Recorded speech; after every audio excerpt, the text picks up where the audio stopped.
LDF സർക്കാർ അധികാരത്തിൽ വരുമ്പോൾ നമ്മുടെ കേരളത്തിൽ കൊടുത്തിരുന്ന പെൻഷൻ, കൊടുത്തിരുന്നതല്ല, കടലാസിലുണ്ടായിരുന്ന പെൻഷൻ 600 രൂപയായിരുന്നു. ആദ്യത്തെ മന്ത്രിസഭാ യോഗം ഞങ്ങൾ 2016 ചേരുകയാണ്. അപ്പോൾ എന്താണ് ക്ഷേമ പെൻഷന്റെ കാര്യമെന്ന് പരിശോധിച്ചു നോക്കുമ്പോൾ 18 മാസത്തെ കുടിശ്ശിക, അത് മുഴുവൻ കൊടുത്തു തീർക്കാൻ തീരുമാനിച്ചു. തീർന്നതിന് ശേഷം വർധനവ് തുടങ്ങി, 1600 എത്തി. എത്ര പേർക്ക്? 60 ലക്ഷം പേർക്ക്. ഇതാണ് നാം കാണേണ്ട കാര്യം. ഇത് കൈക്കൂലിയാണെന്ന് പറയുന്നവരുണ്ട്. കോൺഗ്രസിന്റെ പ്രാമാണികനായ ഒരു നേതാവ് അതിനെ കൈക്കൂലി എന്നാ വിശേഷിപ്പിച്ച്. നമ്മുടെ നാട്ടിലെ പാവപ്പെട്ടവനെതിരായിട്ടുള്ള മനോഭാവം എത്ര കടുത്തതാണ് എന്നാണ് ഇത് കാണിക്കുന്നത്. ഞങ്ങൾ അതുകൊണ്ടൊന്നും ഇതിൽ നിന്ന് പുറകോട്ട് പോകാനും പോകുന്നില്ല. ഞങ്ങൾ നേരത്തെ പറഞ്ഞ കാര്യമുണ്ട്, അതുമായി ബന്ധപ്പെട്ട എല്ലാ കാര്യങ്ങളും ഞങ്ങൾ പറഞ്ഞു വെച്ചിട്ടുണ്ട്. അതിൻ്റെ ഉചിതമായ സമയത്ത് വർധനവും ഉണ്ടാകും എന്ന് തന്നെയാണ് ഞങ്ങൾ പറഞ്ഞിട്ടുള്ളത്. അതിലൊന്നും നാട്ടുകാർക്ക് യാതൊരു സംശയവുമില്ല. കാരണം LDF പറഞ്ഞ കാര്യം അതേപോലെ നടപ്പിലാക്കുന്ന ഒരു മുന്നണിയാണ് എന്ന് എല്ലാവർക്കും ബോധ്യമുള്ള കാര്യമാണ്. നമ്മുടെ രാജ്യത്തിനകത്ത് BJP നേതൃത്വം കൊടുക്കുന്ന കേന്ദ്ര ഗവൺമെൻറ് ജനവിരുദ്ധമായ കാര്യങ്ങളാണ് നടപ്പാക്കിക്കൊണ്ടിരിക്കുന്നത്. ഒരു രാജ്യം, അവിടുത്തെ ഗവൺമെൻറ് പ്രാഥമികമായി ചെയ്യേണ്ടത് രാജ്യത്തിലെ ജനങ്ങളുടെ പുരോഗതി ഉറപ്പുവരുത്തലാണ്. നിർഭാഗ്യവശാൽ നമ്മുടെ രാജ്യത്ത് അതില്ല എന്താണ് വസ്തുത. ഇവിടെ ഇന്ത്യ ഗവൺമെൻറ് നമ്മുടെ രാജ്യത്ത് സ്വീകരിക്കുന്ന സാമ്പത്തിക നയം അത് പാവപ്പെട്ടവരെ കൂടുതൽ പാപ്പരീകരിക്കുന്നു, സമ്പന്നരെ അതിസമ്പന്നരെ കൂടുതൽ സമ്പന്നരാക്കുന്നു. ഈ ഒരു നയമാണ് ഇന്ത്യ ഗവൺമെൻറ് സ്വീകരിച്ചു വരുന്നത്. ഇതിൻ്റെ ഫലമെന്താ? ഇപ്പോൾ നമ്മുടെ രാജ്യത്തിൻ്റെ മൊത്തമായ അവസ്ഥ നോക്കിയാൽ രാജ്യം ഏറ്റവും അധികം ദാരിദ്ര്യം അനുഭവിക്കുന്ന ഒരു രാജ്യമാണ്. ദരിദ്രർ ഏറ്റവും കൂടുതലൊരു രാജ്യമാണ്. ലോകത്ത് രാഷ്ട്രങ്ങളുടെ ഒരു പട്ടിക ദാരിദ്ര്യവുമായി ബന്ധപ്പെടുത്തി പ്രസിദ്ധീകരിക്കുകയുണ്ടായി. അത് ഔദ്യോഗിക കണക്കുകൾ ശേഖരിച്ചുകൊണ്ട് പ്രസിദ്ധീകരിച്ച കാര്യമാണ്. അതിൽ നമ്മുടെ രാഷ്ട്രം 105-ാം സ്ഥാനത്താണ്. ആ പട്ടികയിൽ പിന്നെ കുറച്ച് രാഷ്ട്രങ്ങളെ നമ്മുടെ പുറകിലുള്ളൂ. ഏറ്റവും പ്രധാനപ്പെട്ട കാര്യം, നമ്മുടെ തൊട്ടുകിടക്കുന്ന അയൽ രാഷ്ട്രങ്ങളുണ്ടല്ലോ, ആ അയൽ രാഷ്ട്രങ്ങൾ ഒന്നും നമ്മുടെ പുറകിലില്ല. അവരെല്ലാം നമ്മുടെ മേലെയാണ്. എന്തുകൊണ്ടാണ് ഇത്ര ദരിദ്രാവസ്ഥയിലേക്ക് നമ്മൾ മാറാൻ കാരണം?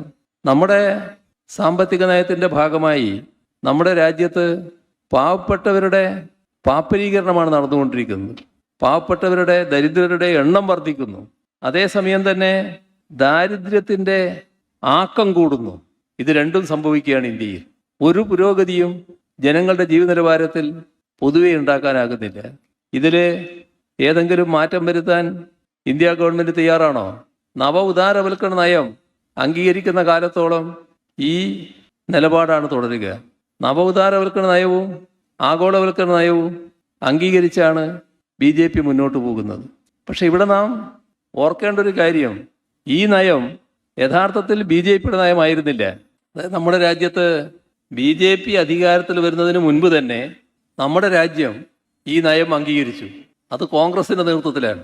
കോൺഗ്രസ് നേതൃത്വത്തിലുള്ള കേന്ദ്ര ഗവൺമെൻറ് ആഗോളവൽക്കരണ നയവും ഉദാരവൽക്കരണ നയവും അംഗീകരിച്ചു. അന്ന് അതിനോടൊപ്പം BJP നിന്നു.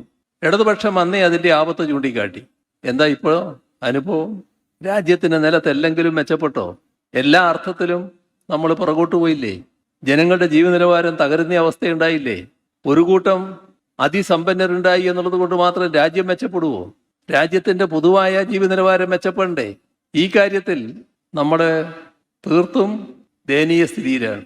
ഇത്തരമൊരു അവസ്ഥ കോൺഗ്രസിന് ബോധ്യപ്പെടുന്നുണ്ടോ എന്ന് ഞാൻ ചോദിക്കുന്നത്, രാജ്യത്ത് ഈ നയം പാവപ്പെട്ടവരെ കൂടുതൽ പാപ്പരീകരിക്കുന്നു, അതിസമ്പന്നരെ കൂടുതൽ സമ്പന്നരാക്കുന്നു എന്ന എല്ലാവരുടെയും കൺമുന്നിലുള്ള അനുഭവം അതേ രീതിയിൽ കോൺഗ്രസിന് ബോധ്യമുണ്ടോ? കോൺഗ്രസിന് ബോധ്യമുണ്ടെങ്കിൽ ഞങ്ങൾ പണ്ട് ഇങ്ങനൊരു നയം സ്വീകരിച്ചിരുന്നു, അത് പെശകായിപ്പോയി എന്നെങ്കിലും പറയണ്ടേ? എന്ന് പറയുന്നില്ല എന്ന് മാത്രമല്ല, ഈ നയത്തിന്റെ ഭാഗമായി എന്തെല്ലാം കാര്യങ്ങൾ BJP ഗവൺമെന്റ് കൊണ്ടുവരുന്നോ ഇത് തങ്ങളുടെയും കൂടി നയമാണല്ലോ എന്ന ധാരണയോടുകൂടി കോൺഗ്രസ് അതിനെ പിന്താങ്ങുന്ന കാഴ്ചയാണ് നാം കാണുന്നത്. അപ്പൊ എന്താ അതിന്റെ അർത്ഥം?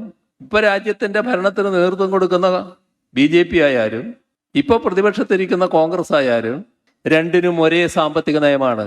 ഒരേ സാമ്പത്തിക നയത്തോടു കൂടിയാണ് രണ്ടും മുന്നോട്ട് പോകുന്നത്. അത് രാജ്യ താല്പര്യത്തിനെതിരായതാണ്. രാജ്യ താല്പര്യം എന്ന് പറയുന്നത് രാജ്യത്തെ ഏതാനും അതിസമ്പന്നരുടെ താല്പര്യമല്ല. രാജ്യ താല്പര്യം രാജ്യത്തെ മഹാഭൂരിഭാഗം വരുന്ന ജനങ്ങളുടെ താല്പര്യമാണ്. ആ ജനങ്ങളെയാണ് പുറകോട്ടടിക്കുന്നത്. ഇതിൻ്റെതായ മറ്റൊട്ടേറെ പ്രശ്നങ്ങളുണ്ട്. ഞാൻ അതിൻ്റെ മറ്റ് വിശദാംശങ്ങളിലേക്കൊന്നും ഇപ്പോൾ വളരെ കൂടുതലായിട്ട് പോകുന്നില്ല. അതിലൂടെ ഓരോ മേഖലയിലും കേന്ദ്ര ഗവൺമെൻറ് സ്വീകരിക്കുന്ന നടപടികൾ അങ്ങേയറ്റം പ്രതിലോമകരമായിട്ടുള്ളതാണ്. നമ്മുടെ സാധാരണ നിലക്കുള്ള തൊഴിൽ പോലും തടയുന്നു. പൊതുമേഖലാ സ്ഥാപനങ്ങൾ, കേന്ദ്ര സർക്കാർ സർവീസുകൾ, ഇവിടങ്ങളിലെല്ലാമുള്ള നിയമനം തടയുന്നു. ലക്ഷക്കണക്കിൽ ഒഴിവുകൾ കിടക്കുകയാണ്. റെയിൽവേയിൽ മാത്രം എടുത്താൽ 3 ലക്ഷമാണ് ഒഴിവ്. കേന്ദ്ര സർവീസിൽ 10 ലക്ഷത്തിൻ്റെ കണക്കാണ് വരുന്നത്. ഇതൊന്നും നിയമിക്കാൻ തയ്യാറല്ല. എല്ലാം വലിയ മുതലാളിത്ത താല്പര്യത്തോടു കൂടി കാര്യങ്ങൾ മുന്നോട്ട് നീക്കുകയാണ്. തൊഴിലാളി നേടിയെടുത്തിയ അവകാശങ്ങൾ ഏതെങ്കിലും ഒരു ദിവസം മുതലാളിയോ അല്ലെങ്കിൽ ഭരണാധികാരികളോ ഒരു പ്രത്യേക ബോധോദയത്തിലൂടെ ഇരിക്കട്ടെ തൊഴിലാളികൾക്ക് ഈ ആനുകൂല്യങ്ങളൊക്കെ എന്ന് പറഞ്ഞ് നൽകിയ ആനുകൂല്യങ്ങളല്ല. ദീർഘകാലത്തെ ശക്തമായ പ്രക്ഷോഭങ്ങളിലൂടെയും സമരങ്ങളിലൂടെയും അത് വലിയ ത്യാഗനിർഭരമായ സമര പ്രക്ഷോഭങ്ങളിലൂടെ നേടിയെടുത്തിയ അവകാശങ്ങളാണിത്. ആ അവകാശങ്ങളാണ് ഇപ്പോൾ പൂർണ്ണമായി ഹനിക്കാൻ തയ്യാറാകുന്നത്. ആ അവകാശങ്ങൾ ഇല്ലാതാക്കി മുതലാളിത്തത്തിന് എല്ലാവിധ സൗകര്യങ്ങളും ചെയ്തു കൊടുക്കുകയാണ്. ഇതിലും രണ്ടു കൂട്ടരും തമ്മിൽ വ്യത്യാസമുണ്ടോ? ഇതാണ് നാം കാണേണ്ട ഒരു പ്രശ്നം. ഈ കാര്യത്തിൽ ജനങ്ങളെ ആകെ അസംതൃപ്തിയിലാക്കിക്കൊണ്ടിരിക്കുന്ന ഒരു ഗവൺമെന്റ് ആ അസംതൃപ്തി ജനങ്ങൾ പ്രകടിപ്പിക്കാതിരിക്കാൻ, അതിനെക്കുറിച്ച് ജനങ്ങൾ ചിന്തിക്കാതിരിക്കാൻ ഉതകുന്ന നടപടികളിലേക്കാണ് നീങ്ങിക്കൊണ്ടിരിക്കുന്നത്. അതിൻ്റെ ഭാഗമാണ് രാജ്യത്തുയരുന്ന വിവിധ തരത്തിലുള്ള വർഗീയ പ്രശ്നങ്ങൾ. കടുത്ത വർഗീയത ഇളക്കി വിടുകയാണ്. അതിലൂടെ ഒരു വിഭാഗത്തെ മറ്റൊരു വിഭാഗത്തിനെതിരാക്കി മാറ്റുകയാണ്. വലിയ ശത്രുതയിലേക്ക് ആളുകൾ ജനസഞ്ചയത്തെ മാറ്റാനാകുമോ എന്നാണ് നോക്കുന്നത്. അപ്പോൾ ദൈനംദിന ജീവിതത്തിൻ്റെ ദുരിതങ്ങളെപ്പറ്റി ചിന്തിക്കരുത്, മറ്റവരോടുള്ള വെറുപ്പിനെ കുറിച്ച് ചിന്തിക്കുക. ആ വെറുപ്പും വിദ്വേഷവും നല്ല രീതിയിൽ വളർത്തിക്കൊണ്ടുവരിക. അതിനാണ് BJPയും BJP ഗവൺമെൻറ്റും രാജ്യത്ത് ശ്രമിച്ചുകൊണ്ടിരിക്കുന്നത്. അതിൻ്റെ ഭാഗമായി ഉയർന്നു വരുന്ന വർഗീയ സംഘർഷങ്ങൾ ഏതൊരു പരിഷ്കൃത സമൂഹത്തിലും ആ സമൂഹത്തിലെ ന്യൂനപക്ഷങ്ങൾ സംരക്ഷിക്കപ്പെടേണ്ടവരാണ്. നമ്മുടെ രാജ്യം ആ നിലയാണ് നേരത്തെ മുതൽ സ്വീകരിക്കുന്നത്. പക്ഷെ ഇവിടെ ന്യൂനപക്ഷ വിഭാഗങ്ങളെ പ്രത്യേക കണ്ണിൽ കാണുക, ശത്രുപക്ഷത്തിട്ടുകൊണ്ട് കാര്യങ്ങൾ നീക്കുക, ആ നിലപാടാണ് നമ്മുടെ രാജ്യം ഇപ്പോൾ സ്വീകരിക്കുന്നത്. ഇതിൻ്റെ ഭാഗമായി ഒട്ടേറെ അനിഷ്ട സംഭവങ്ങൾ ഇന്ത്യയിലെ പ്രബലമായ 2 ന്യൂനപക്ഷം, ഒന്ന് മുസ്ലിമും മറ്റൊന്ന് ക്രിസ്ത്യാനിയുമാണ്. മുസ്ലിം വിഭാഗത്തിന് നേരെ രാജ്യവ്യാപകമായി തന്നെ പലയിടങ്ങളിലായി അഴിച്ചുവിട്ടിയ ആക്രമണം, വർഗീയതയുടെ ഭാഗമായി ഉയർത്തിവിട്ട വിദ്വേഷം, അതിലൂടെ നടന്ന കലാപങ്ങൾ ഓരോ ഘട്ടത്തിലും നമ്മുടെ രാജ്യത്തിലെ ഉത്തരവാദപ്പെട്ടവരാണെന്ന് മറ്റുള്ളവർ കാണുന്ന ചില ഉത്തരവാദപ്പെട്ട സ്ഥാനത്തിരിക്കുന്നത് കൊണ്ട് മാത്രമാണ് അത്തരത്തിലുള്ള BJP വക്താക്കൾ അത്യന്തം ഹീനമായ നികൃഷ്ടമായ ഭാഷയിൽ സംസാരിക്കുന്നത് നാം കാണുകയാണ്. എന്തെല്ലാം അനുഭവം നമ്മുടെ മുന്നിൽ. ഒരു പരിഷ്കൃത സമൂഹത്തിന് ചേരാത്ത രീതിയിലല്ലേ കാര്യങ്ങൾ നീങ്ങിക്കൊണ്ടിരിക്കുന്നത്. നിരവധി കൊലപാതകങ്ങൾ പലയിടങ്ങളിലായിട്ടുണ്ടായിരിക്കുന്നു. ഇത് മുസ്ലിം വിഭാഗത്തിന് നേരെ മാത്രമല്ല, ക്രൈസ്തവ വിഭാഗത്തിന് നേരെ അതിശക്തമായ ആക്രമണങ്ങളാണ് രാജ്യത്തിൻ്റെ പല ഭാഗങ്ങളിൽ നടന്നത്. അത് ക്രൈസ്തവ സഭകളെല്ലാം കൂടി അപലപിക്കുന്ന സ്ഥിതിയുണ്ടായി. മണിപ്പൂരിൽ പ്രശ്നം ഇപ്പോഴും തീർന്നിട്ടില്ല. രാജ്യത്തിൻ്റെ പല ഭാഗങ്ങളിൽ പല സംഭവങ്ങൾ ഇതിൻ്റെ ഭാഗമായി നടക്കുന്നു. എന്നാൽ അതേസമയം കേരളത്തിൽ വന്ന് BJP ഒരു പുതിയ മുഖം അവതരിപ്പിക്കാൻ നോക്കുകയാണ്. കേരളത്തിന് പുറത്ത് ന്യൂനപക്ഷ വിരുദ്ധ മനോഭാവം പ്രകടിപ്പിക്കുന്നവർക്ക് കേരളത്തിൽ ആ സ്വഭാവം ഇല്ലാത്തതല്ലോ. നമ്മുടെ കേരളത്തിൽ ഇത്തരത്തിലുള്ള ആപത്തുകൾ ആ രീതിയിൽ നിലനിൽക്കുന്നില്ല. അതെന്തുകൊണ്ടാ? ഇവിടെ വർഗീയത ഇല്ലാത്തതുകൊണ്ടാണോ? വർഗീയ ശക്തികളില്ലാത്തതുകൊണ്ടാണോ? നമ്മുടെ ചില വർഗീയ ശക്തികൾ അവരുടെ ഏറ്റവും നല്ല രീതിയിലുള്ള സംഘടനാ ബലം കേരളത്തിലാണ് എന്ന് അവകാശപ്പെടാറുണ്ടല്ലോ. പക്ഷേ അവർക്കിവിടെ തലപൊക്കാനാവില്ല. തലപൊക്കിയാൽ ഇടപെടാൻ സംവിധാനമുണ്ട്, ഗവൺമെന്റ് ഇടപെടും. അതിൻ്റെ ഭാഗമായി വർഗീയ കലാപങ്ങൾ ഒഴിവാക്കാൻ കഴിഞ്ഞിട്ടുണ്ട്. വർഗീയ ശക്തികൾ കഴിഞ്ഞാടാൻ കഴിയുന്നില്ല. അതിലൂടെയാണ് നാം നാട്ടിൽ കാണുന്ന ശാന്തിയും സമാധാനപരമായ ജീവിതവും ഉറപ്പുവരുത്താനായിട്ടുള്ളത്. അത് കേരളത്തിൻ്റെ പ്രത്യേകതയാണ്. ആ പ്രത്യേകതയിൽ നിന്നുകൊണ്ട് പുതിയ മുഖം ഇവിടെ അവതരിപ്പിച്ച് കുറച്ചെങ്കിലും ക്രൈസ്തവ വിഭാഗത്തിൽപ്പെട്ടവരെ തെറ്റിദ്ധരിപ്പിക്കാൻ കഴിയുമോ എന്നാണ് BJP നോക്കുന്നത്. എന്നാൽ കേരളത്തിലുള്ള ക്രൈസ്തവ വിഭാഗം എന്ന് പറയുമ്പോൾ കേരളത്തിലുള്ള ആരും കേരളത്തിൽ മാത്രം ഒതുങ്ങി നിൽക്കുന്നവരല്ലോ. അവർ ഈ രാജ്യത്തെല്ലായിടവുമുണ്ട്, ലോകത്തെല്ലായിടവുമുണ്ട്. രാജ്യത്തിന്റെ എല്ലാ കാര്യങ്ങളും ഇവർ മനസ്സിലാക്കുന്നുണ്ടല്ലോ. തൊട്ടപ്പുറം കർണാടകയിൽ ക്രൈസ്തവ സഹോദരങ്ങൾക്ക് എന്ത് സംഭവിച്ചു? മധ്യപ്രദേശിൽ തുടർച്ചയായി എന്ത് സംഭവിക്കുന്നു? ഛത്തീസ്ഗഡിൽ എന്ത് സംഭവിച്ചു?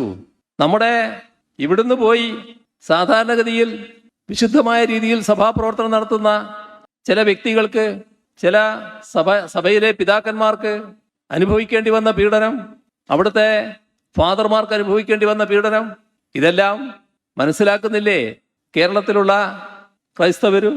അപ്പോ പഴയ ആട്ടിൻതോല് എടുത്തണിഞ്ഞ ചെന്നായിയുടെ കഥയില്ലേ? അങ്ങനെ പറ്റിക്കാനാവില്ലല്ലോ. ഇവിടെ എല്ലാവരും കാര്യങ്ങൾ മനസ്സിലാക്കുകയാണല്ലോ. അപ്പൊ നമ്മുടെ ശ്രദ്ധയുണ്ടാവേണ്ടത് ഈ ശക്തികൾ രാജ്യത്തിന്റെ പൊതുവായ ശ്രദ്ധ തിരിച്ചുവിടാനാണ് ബോധപൂർവം വർഗീയ സംഘർഷം വളർത്തിക്കൊണ്ടുവരുന്നത്. തികഞ്ഞ ജാഗ്രത മതനിരപേക്ഷത സംരക്ഷിക്കുന്ന കാര്യത്തിൽ നമുക്കുണ്ടാകേണ്ടതാണ്. മതനിരപേക്ഷതയുടെ സംരക്ഷണത്തിലൂടെ മാത്രമേ വർഗീയതയെ നേരിടാനാവൂ. ഇപ്പോൾ വർഗീയതയുടെ കാര്യത്തിൽ നാം കാണേണ്ടത് കേരളത്തിലെ വർഗീയ ശക്തികൾ അഴിഞ്ഞാടുന്ന അവസ്ഥയില്ലാതിരിക്കുന്നത് അവരൊരു ദയ കാണിക്കുന്നതുകൊണ്ടല്ല, അവർക്കെതിരെയുള്ള വികാരം വളരെ ശക്തമാണ്.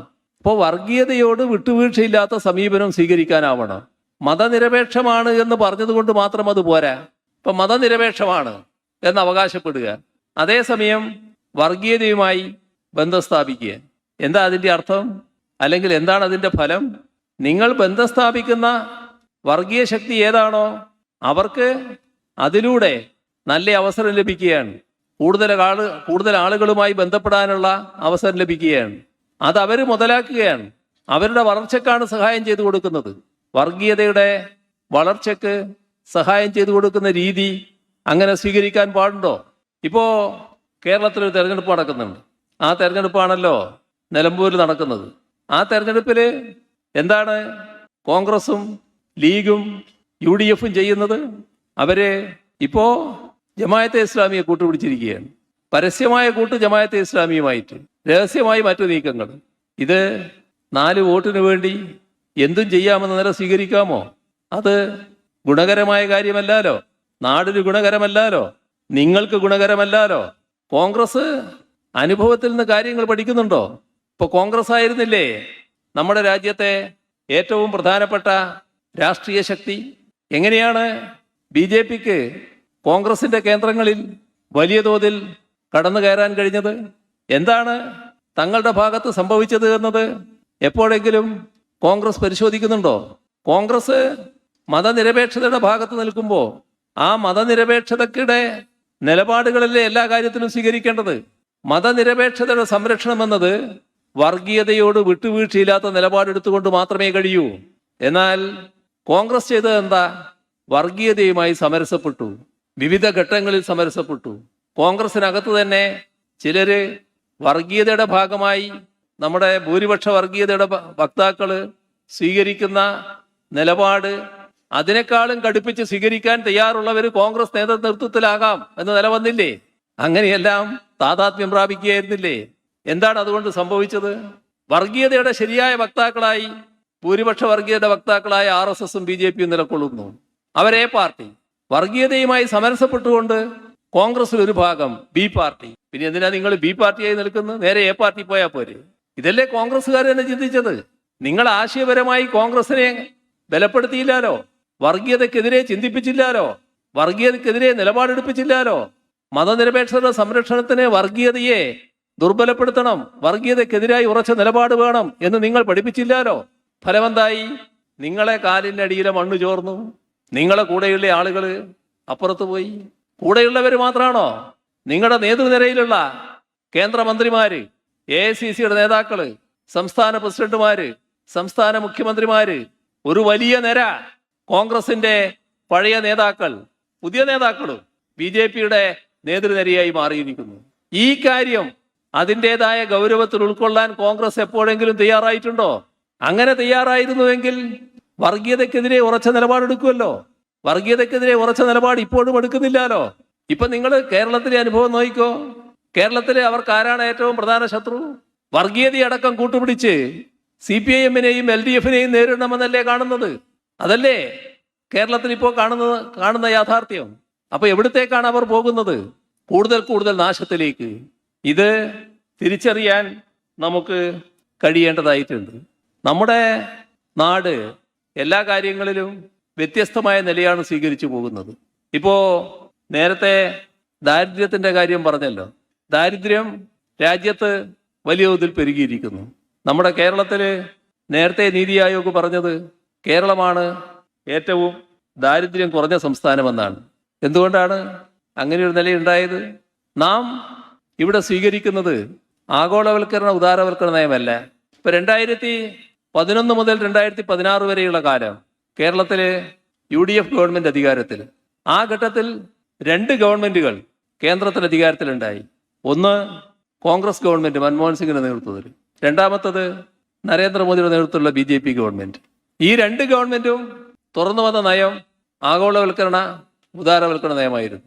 ഇവിടെ UDF ഗവൺമെന്റ് ആ 5 വർഷക്കാലവും ഇവിടെ തുറന്നത് അതേ നയമായിരുന്നു, ആഗോളവൽക്കരണ ഉദാരവൽക്കരണ നയം.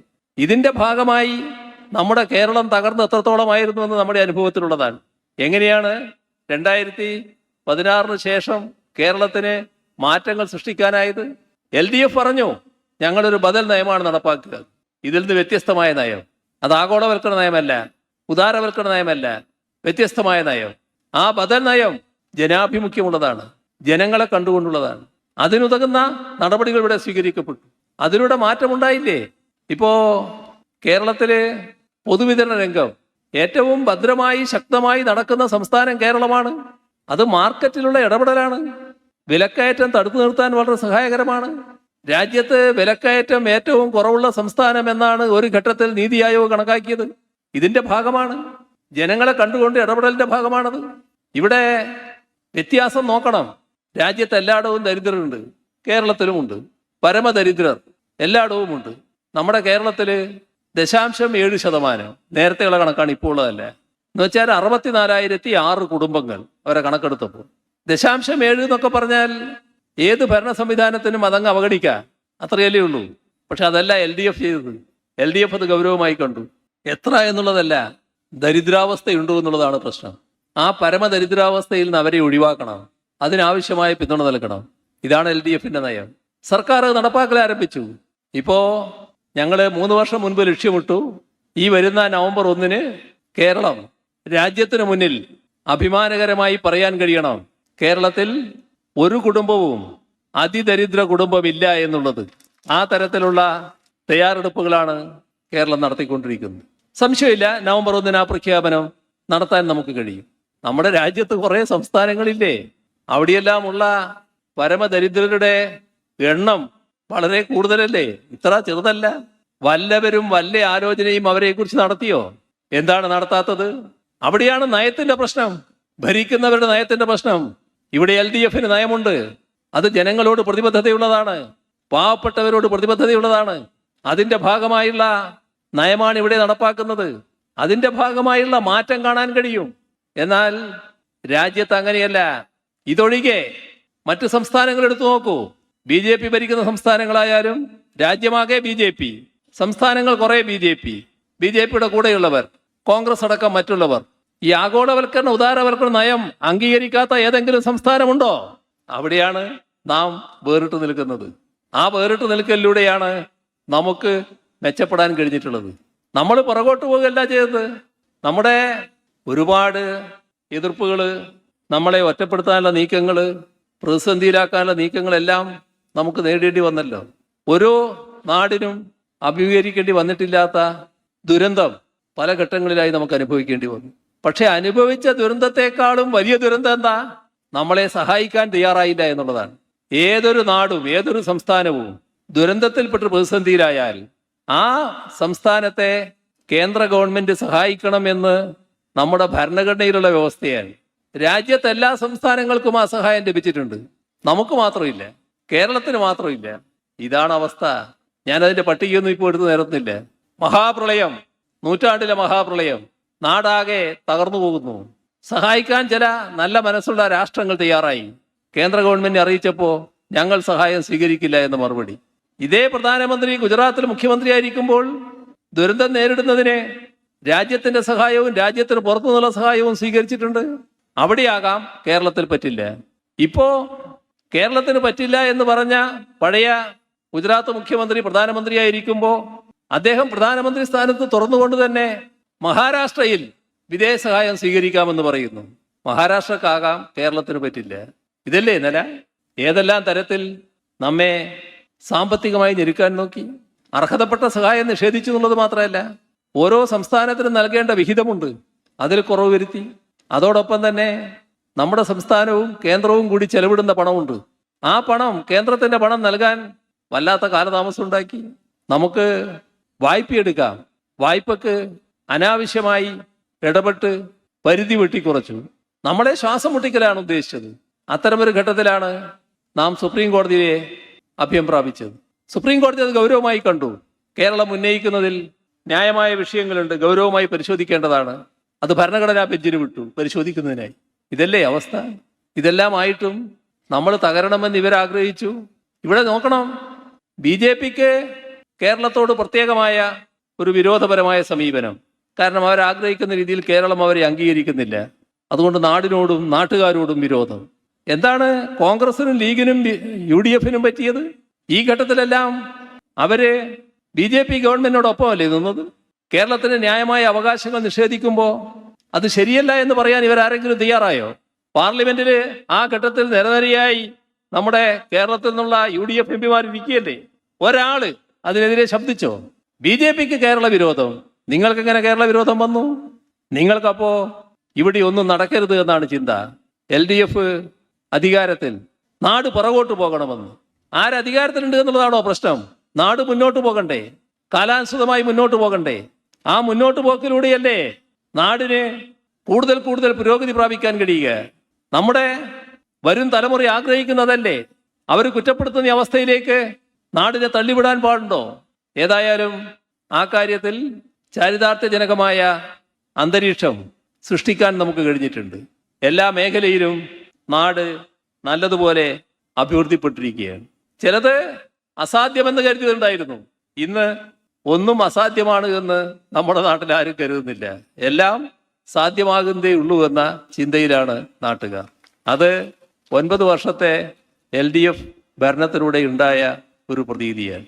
ഇവിടെ പല രീതിയിലുള്ള തകർക്കാൻ ശ്രമങ്ങളുണ്ടായിട്ടും ഓരോ രംഗവും കൂടുതൽ കൂടുതൽ മെച്ചപ്പെട്ടു വന്നു.